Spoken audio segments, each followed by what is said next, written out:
the 1980s, comic books became big business, and Marvel remained on the forefront with groundbreaking stories and massive events. Two long-running series hit a critical stride as artist Frank Miller assumed the writing reins on Daredevil, with Chris Claremont and a host of collaborators including John Byrne, Dave Cockrum, Paul Smith, and John Romita Jr. continued to establish Uncanny X-Men as a seminal Marvel hit. Miller would redefine the man without fear, transforming Daredevil into a gritty and noir-tinged drama littered with organized crime, ninjas, and even a touch of black magic. Popular femme fatale Elektra made her debut, while veteran villains Kingpin and Bullseye gained more of an edge. By the time he departed the series in 1983, Miller had changed the game in comic storytelling, with many other books following his lead. Meanwhile, in Uncanny X-Men, Claremont and his artistic compatriots unleashed a creative maelstrom, introducing characters such as Dazzler, Emma Frost, and Kitty Pryde, while telling sprawling stories set in outer space, the far future and beyond, including the Dark Phoenix Saga and Days of Future Past. Claremont would remain steward of the X-Men into the next decade. Editor-in-Chief Jim Shooter brought a measure of stability to the position, reigning through 1987.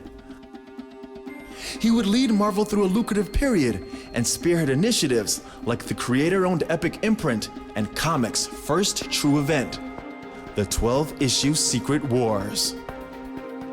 By the 90s, Marvel had found unprecedented success and expanded their line of X-Men and Spider-Man titles to record sales. Artistic talent including Jim Lee, Rob Liefeld, and Todd McFarlane redefined the visual looks of classic characters.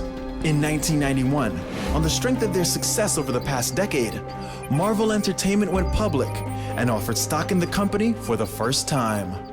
Unfortunately, the good times would not last forever. Despite the introduction of enduring characters like Deadpool and Gambit, as well as a slate of hit animated series and video games, the entire comic book market would experience a downturn in the middle of the decade, which, coupled with other factors, forced Marvel to declare bankruptcy in 1996. The company would find new footing, but it would be a climb to return to the heights they had once enjoyed. In the final years of the 90s, the rebuilding process began with the Heroes Return banner, bringing longtime properties like Avengers, Captain America, and Iron Man back to prominence in the hands of creators like Kurt Busiek, Mark Waid, and others. Meanwhile, a pair of artists named Joe Quesada and Jimmy Palmiotti struck up a deal to form their own imprint within the company called Marvel Knights.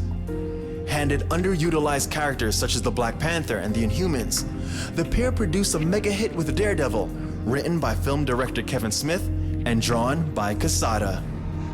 Marvel Knights would be the beginning of a much-needed rebirth for Marvel as a whole.